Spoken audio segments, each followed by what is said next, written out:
of the guests I've had so far, I don't know that I've had anyone with more of a reason to be spiteful in the last 6, 8, shoot, 12. It's really a year.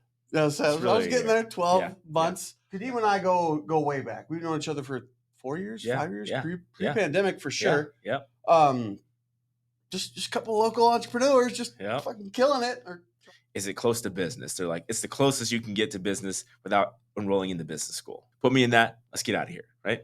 I got lost in the sauce somewhere. I was like, I don't know. Wait, this took a different turn than I expected. I expected to go to a home run what now. Happened was. Yeah.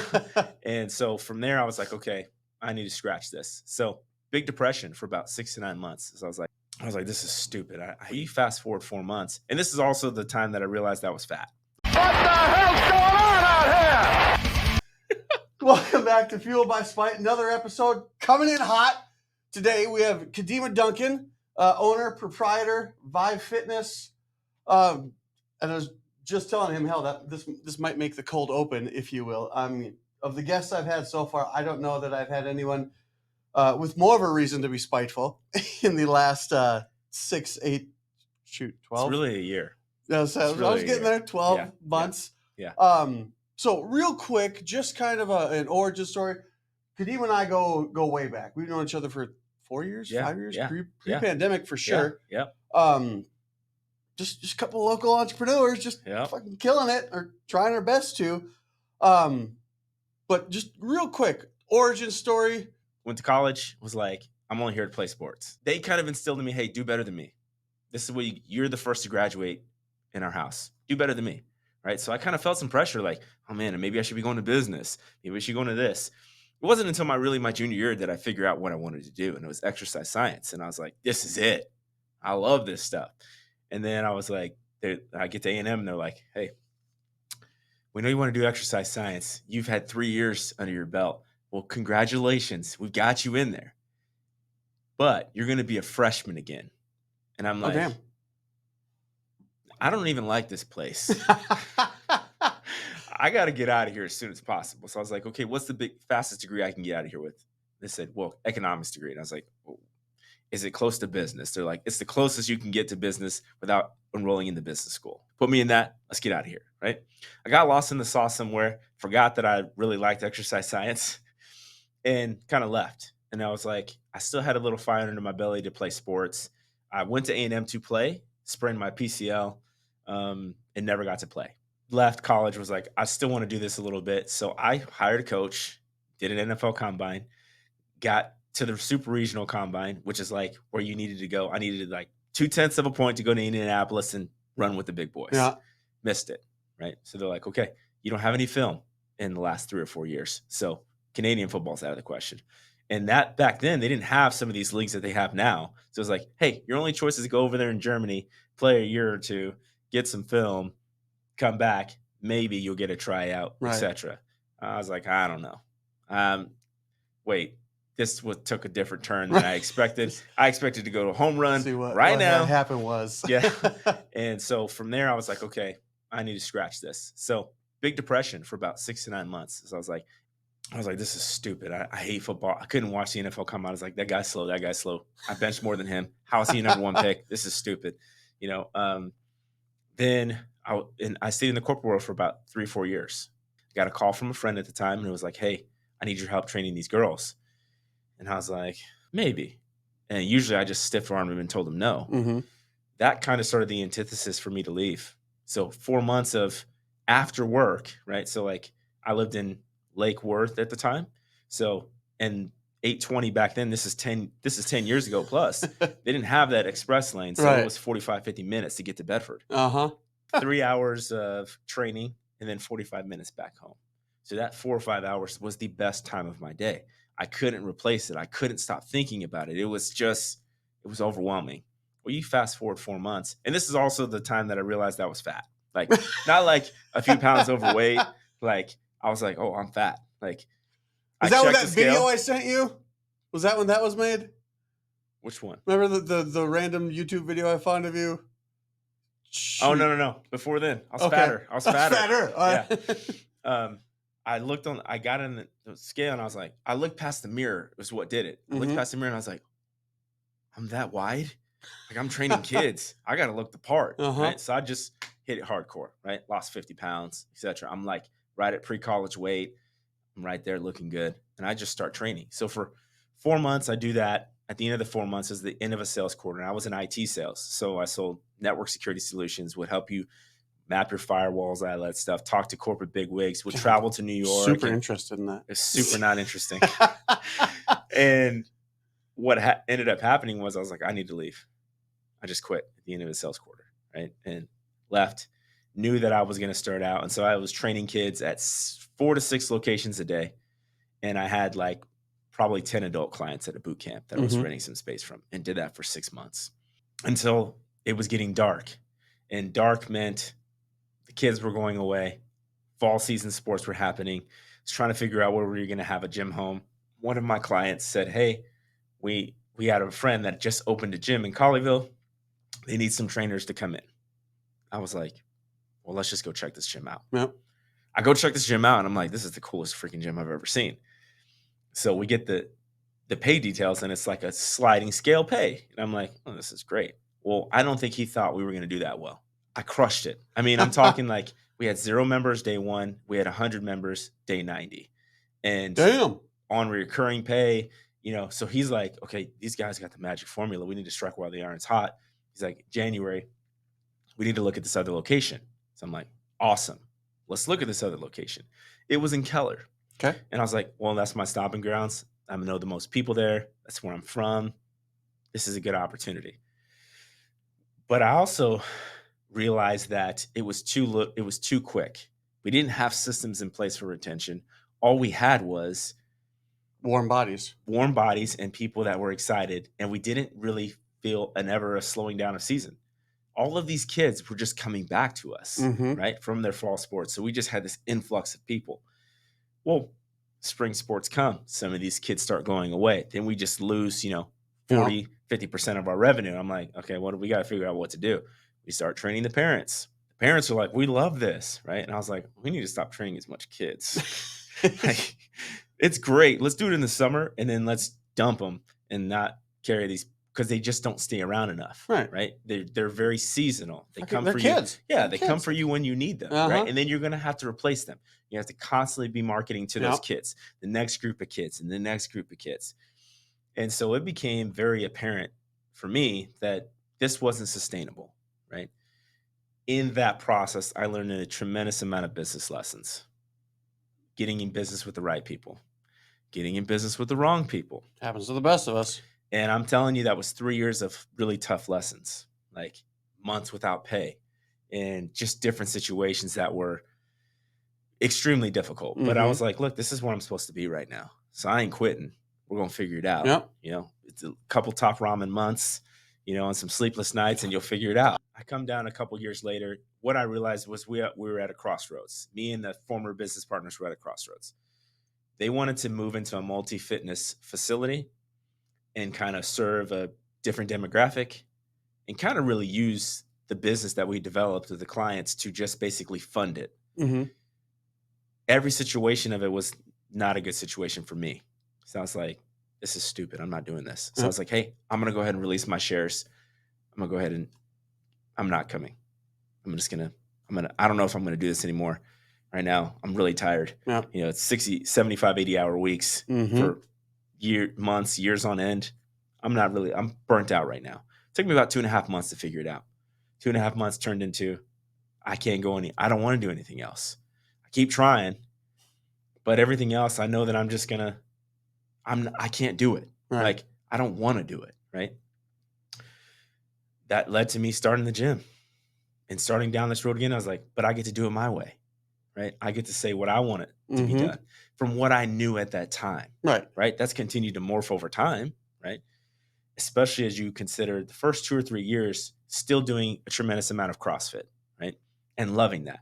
But I also knew that most of my clients are only going to be there and do what is there that day.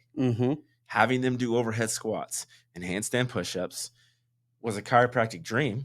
Right. But you're not wrong. Right? But in terms of them, they're hurt.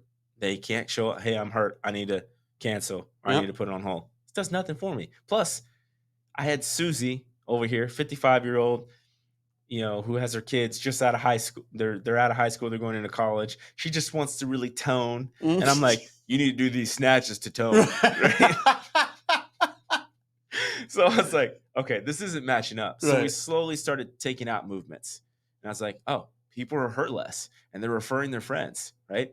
And then it became, well, we're not like this CrossFit. We're different CrossFit. Mm-hmm. Like, it's just different. And that kind of made me go, we can't be this anymore. Like, we're either all of it, or we're none of it. And that kind of led to this morph. I'd get messages from affiliates around being like, what are you guys doing? This is stupid. And I'd be like, look, I don't really have to tell you a thing. Mm-hmm. I'm not gonna. So, hey, man, this is just the direction that we're going in.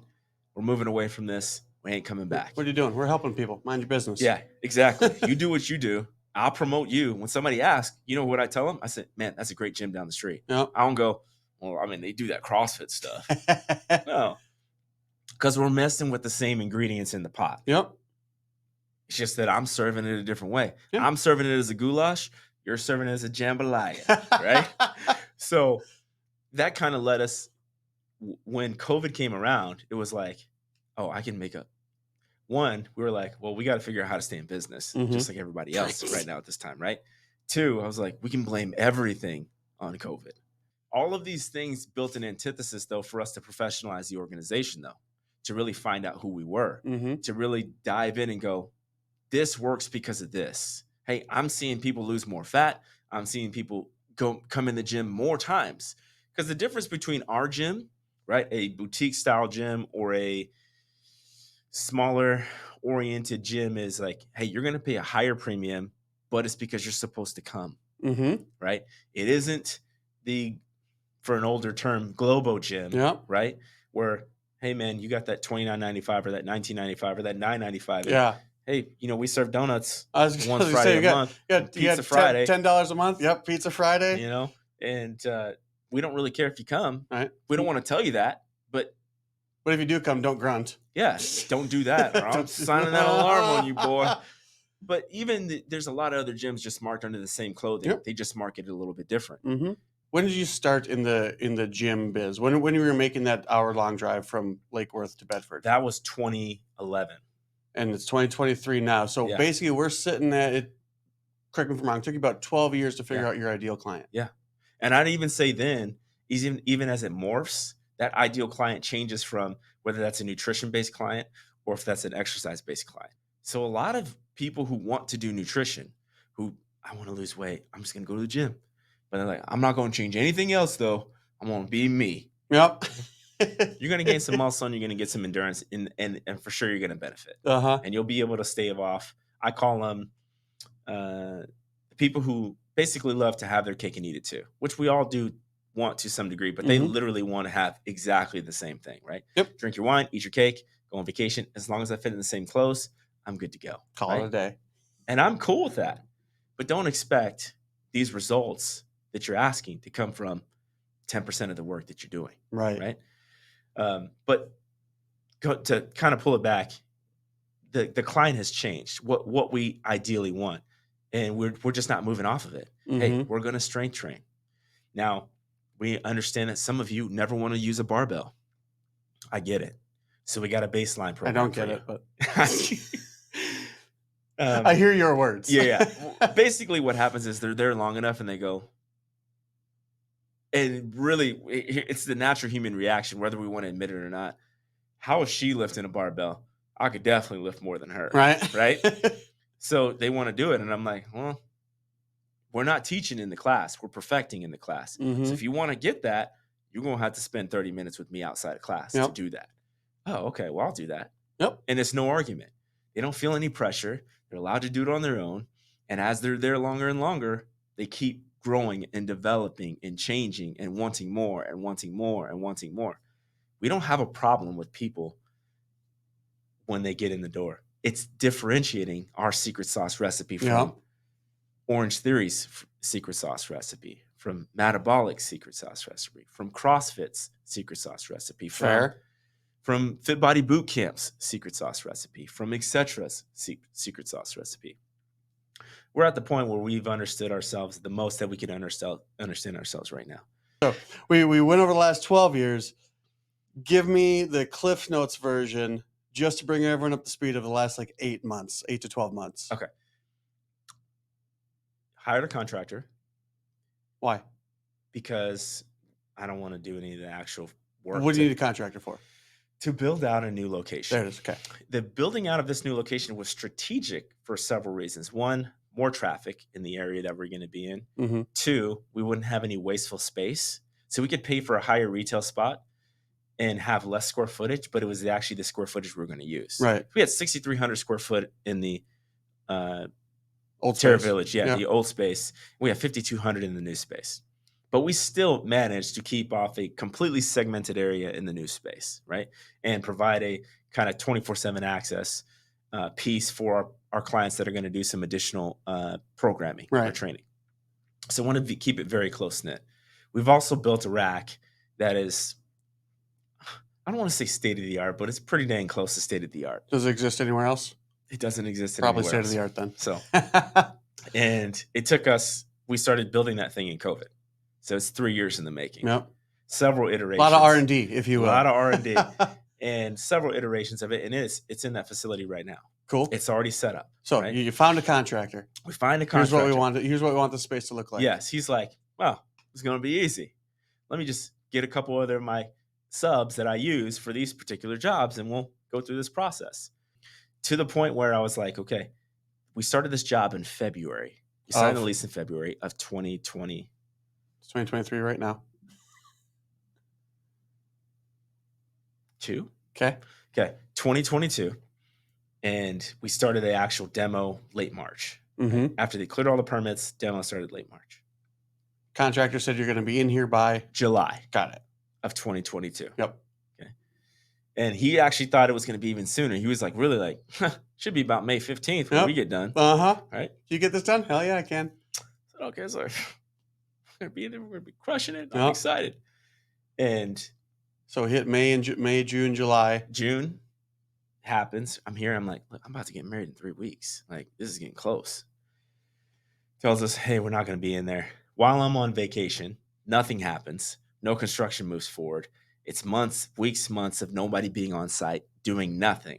I get back. I'm like, we haven't made a single bit of progress. I've been gone 3 weeks. What the heck is going on? We have a come to Jesus meeting. I'm like, look, we can't do this any further. We're just going to go in another direction. Mm-hmm. Had a couple arguments about that. And I was like, I don't care. We're going in another direction. So while we're trying to piecemeal that together and figure it out, and some of the details that I gave you, I didn't know yet. Right. We hire a new contractor that was recommended by the new building owner because basically the contract that we signed to get into that new space was enough for them to sell the building to this new guy. Oh. So hey, look at what percentage this place is leased out. Exactly. You want to buy it? Now sure you want to do. buy it? Yep. So we get in there and he starts helping us, and he realizes. What month is this? Where are we at now? We're in September. September. Okay. Supposed to be in there in May. Now we're in September with a new contractor, new building owner. Yes. So I'm like, hey, look, our lease already started. It already has commenced. We're now paying double. This ain't good. I don't have that much money. We've already got our backup funds here. We're starting to creep into that. We need to figure this out and get this going. Yeah. New contractor's like, we'll have you in there before Thanksgiving. Oh, yeah, he does. I'm like, all right. And he pointed out a bunch of stuff, so it made me build some confidence. And he was referred by somebody else that he helped get in there in 9 days, like a personal business that I knew. Okay. So I was like, after all the permits and they got you in there in 9 days, I was like, oh, this is fantastic. Yeah. And he was recommended by the building owner. And I was like, let's just go with that guy because of this. And I said, and quite frankly, we don't have this is the most that we could spend. Yeah. This is it. I don't know what we're going to do after this point, but we're going to figure it out. Right. You see it your way. I see it my way. Mm-hmm. We're just going to keep moving forward. You talk about a process where you've doubted every single part of the way, right? You're like, what did I do wrong, right? Well, I made a trust thought, and the learning that I've had to do from this process and the patience, because if I try to raise hell, it doesn't do anything. Yep.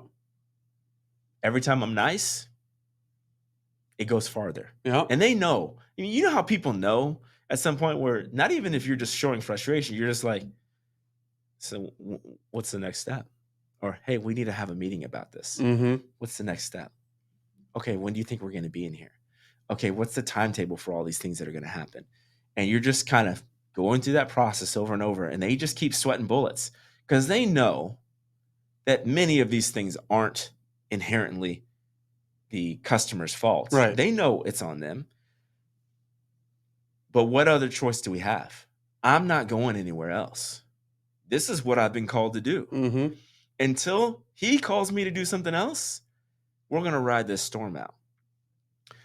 You know how, you ever watched Jim Gaffigan? He talks about, hey, you know what it's like to have 5 kids? You know, he's like, you're floating in the ocean, Okay. right? And the water's up to here, and Uh-huh. then somebody hands you a baby, right? So we brought home just a month ago today, you know, or he was born, excuse me. So Cameron's 1 month today, Uh-huh. you know, and you feel the pressure of a growing family and businesses that are not, and you know, we're not operating anywhere, right? So members are leaving left and right. We've paused almost all of our clients' memberships, except for those who are doing online programs or online programming Mm-hmm. or nutrition, and so it can become very, very scary. It's kind of one of these things where I want to spite people to win because I know I work way harder than them. Yep. I'm just gonna say it straight up. I know for sure there ain't this many people working harder than me. Like, You're not wrong. you put Goggins in a room, and I'll be like, okay, it's Goggins. He got me. That guy's got me beat. All right. You put Cameron Haynes in here, and be like, hey, man, I ain't running 20 miles today. Right. Something's going to break. Right. But I know for sure that nobody's putting in the work, that nobody does the research, that nobody does the self-improvement, and the tough looks in the mirror that I do. Mm-hmm. So there ain't no choice but to win. No, it's like, you know, going the extra mile is easier because it's a lot less crowded. Right. Ain't that the truth? Yeah. So, I mean, in all, like I said at the beginning, like if there's anyone who's had any greater reason to be spiteful over the last 12 months, I don't know who that person is if it isn't you. Why didn't you quit? You want somebody to make you quit for you. Mm-hmm. You don't want to utter the words quit. But then I remember all the stuff that we did and how cool it's going to be. Yeah. I go, there's nobody that has this. Like, I am sure that nobody's doing it like we're going to do it. And we're this close. Uh-huh. And every time we get a little closer, you know, sometimes it seems like there's a setback. But all it makes me think of is going through this much adversity, there's some sweet, sweet stuff on the other side of it. Yeah. That's all I can think of, because why else will we be facing this much opposition at this time? I have no choice. There is no other choice. Right. The bridges have been burnt. I mean, it's almost like I had this thought when you were starting the story about like, okay, we're going to budget. We've got our oh shit budget over here, you know, just in case. Yeah. It's like maybe he invited this on himself. That's what you get for stocking money. Like, hey, don't worry, we got this in case something goes wrong. Universe is like, all right, here you go. Well, you know, it's kind of funny that if you look at the Dave Ramseys of the world, they'll tell you, hey, you need to have your $1,000 emergency fund. After you do your $1,000 emergency fund, what are you supposed to do? Pay off all your debts except for your house. Then after you do that, you store up 6 months of expenses just in case somebody loses their job, etc. Then you go into paying your house off. They tell you these steps, right, for a reason. I don't look at those steps and go, man, I shouldn't have done that. But something told me that I needed to put money aside. Mm-hmm. If we didn't do that, right, if we didn't budget that way, we wouldn't have made it this far. There would have been, 100%. you know, so I look at that and I kind of go, what else could I have done? I could have hired a different contractor.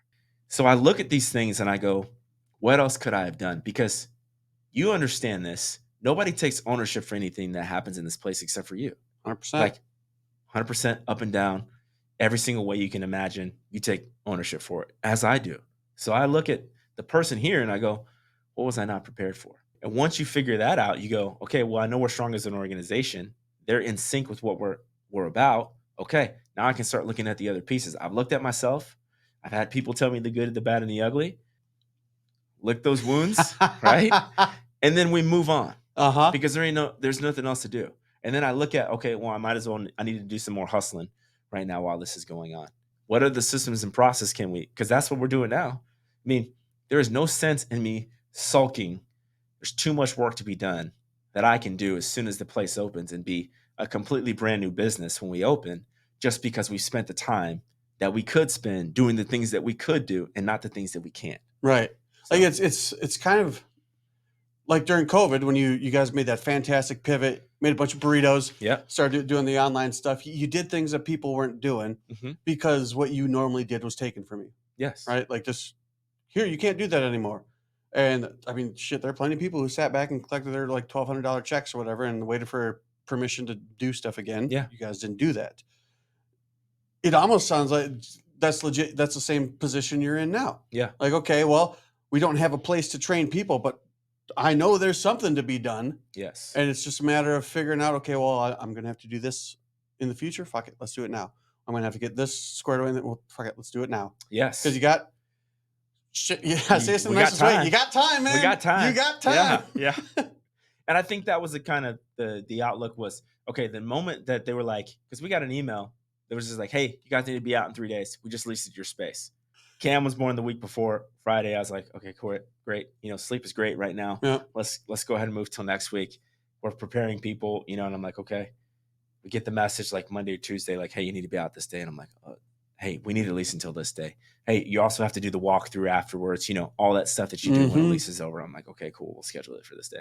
In this situation, when you're looking at you want to get help, but you don't want to get too many people helping and all this stuff. And everyone's got an opinion, so I'm like, all right, so we get the help that we need to get the job done, right? It takes us 3 days to move everything over, put it in an organizational structure so that when we know what the essentials are, right, that can move over first, and then the other pieces that need to move over secondarily.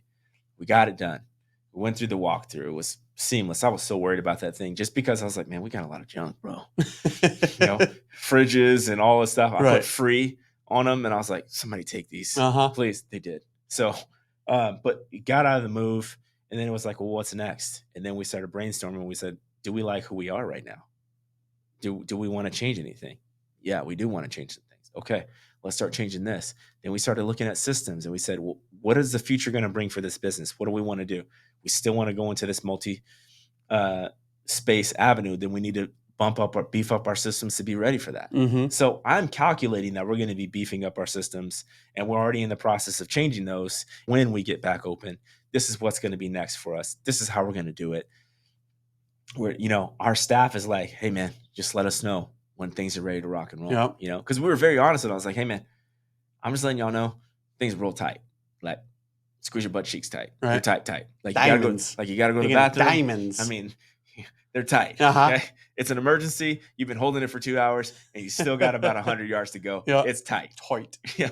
So all that has been a process about trying to look at every single thing and say, how can we do this better? How can we do it better right now? And if we can't do it now, how can we prepare ourselves for those decisions? And something keeps ringing in my ear right now. It's like, hey, you're where you're at because of a decision that you made 5 years ago. 100%. And I'm like, gosh, dang it. And I'm like, that's good and that's bad. Because I'm looking at the bad as, I don't want to suffer through this. This is suffering right now, right? But I'm also like, man, the knowledge that I've acquired over this time was in part due to that process. Mm-hmm. So I'm like, well, I mean, there's good and bad in all of it. So let's take it and let's just make the next best decision better than we could, So all this being said, bringing up to current day, the space is coming eventually. How is what you're doing, or how is what you're intending to do going to change the game? The accessibility and how easy it will be for somebody to start and not have any hesitation. They don't need a ramp up program. They don't need any. They have it literally. If they make a contact, whether we make a contact with them or they make a contact with us, there will never be a point at which they don't know what they're doing. And I mean, there's not one point. From the time that they want to, you got Grandma Josephine in there who wants to do a pull up. She has this instructions right then and there. Mm-hmm. There will never be a lost person. There will also never be such a close-knit group. The size of the class is always going to make a difference in the personal training feel without the personal training price. So I know it hasn't been done. I'm super excited. That's awesome, for it to be done. So I'll again, going forward, where do people look to find this? Because I mean, we've all run across trainers, we all run across gym owners and gym professionals, things like that. I doubt we've found anyone, we in the global sense, with the passion that obviously you've exhibited past here. I mean, shoot, we've ran the people at the Globo gyms that are, personal trainers. They got their, 500 business cards from Vistaprint for $10. Sure. Yeah, I'll train you if you pay me. Where do people find you? Because you're obviously not that. Yeah. This is the biggest focus that I've had to take into consideration is developing a true personal brand, like putting it all out there, being fully transparent when I feel bad, when I don't like the way that I look, or, I'm not competing in bodybuilding anymore, or just all the other things, taking on fatherhood in a different capacity. You got one that's about to be 13 years old, one that's 1 month old. And, her and I are both on board on bringing some more kids into this world. So why not? You got a built-in babysitter already. There you go. Thanks, Tatum. But continuing to grow a family and relating that to all the people that already have families that are my clients. Yeah. Right. But growing a personal brand is basically the next biggest point, because I need to get the word out to people, right? That you can do stuff when the situation isn't exactly as you want it to be. Right. Preach. There's always a way to get it done if you want to get it done. So all my handles are the same.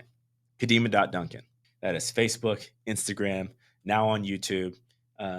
Just like you, Fueled for Spite. I'm starting my own podcast as well. Oh yeah. I just started just putting some stuff together and just talking and just saying like, hey, this is where I'm at. This is where you're going to feel like. These are the points at which you're going to be. And I just want to say the stuff that's on my mind, basically. Yeah. Right. And I know it's going to relate to people. And I feel like it's where I'm supposed to be doing right now. So that's awesome. I'm hardcore on that. Why didn't you quit? Well, because it can't. Yeah. What do you mean you can't? Well, because it fucking can't. That's why. Like, oh yeah. Just it's winning unapologetically. It literally what it is. When think about when you we had this Tatum and I had a conversation last night. We were talking about fear, and I said it's false evidence appearing real. Yep. And I was like, you have to ask yourself the question as to why you fear that. It's not okay to just fear it. Like, you have to sit down. He goes, I don't know why I fear it. I go, well, you need to ask it. It's not okay to just fear it. We don't just fear things. Like, there is something that is bringing it on. Except spiders. There's something that's just bringing that on. And I said, you need to ask the question. And once you ask the question, you can take the power away from it. But until you do that, I said, we don't just do that. I said, at some point, you're going to have to protect your family. I said, I get scared too. I said, but I asked the question as to why I'm scared, right? You got to build those things up. And I think about it more because, you have 2 kids, right? Calvin's you want him to be a better man than you. Yep. I always tell him this. I said, there's nobody in this world that wants you to be better than me. I said, there's nobody. They can give you good advice, but they don't really want you to be better than them. Right. I said, I'm the only one. So everything I'm telling you is for your own good, right? So I look at quitting right now and I'm like, the circumstances are hard. They could require some different moves than I anticipated to make. But what am I going to tell him if I quit? I can't quit. Right. Right. Well, same thing, because if you quit, if you fail, then that means they fail. Yeah. It's not even possible. No, it's not an option. Why didn't you quit? Because it's not a fucking option. That's right. Right. Man, this is good stuff. I appreciate you taking the time today. I really do. Thanks, man. It was, in all reality, as much as we hung out, I don't know that I've caught some of the finer points of that story. God damn. But again, no, I really appreciate the time. Yeah. I'm tired of all these places going on. We're getting there. We're getting there. We'll get this out. Okay. Cool. Again, appreciate the time, man. Thanks, man. Appreciate you guys watching. Fueled by Spite. You'll learn more here by accident than elsewhere by design. That man is proof of it.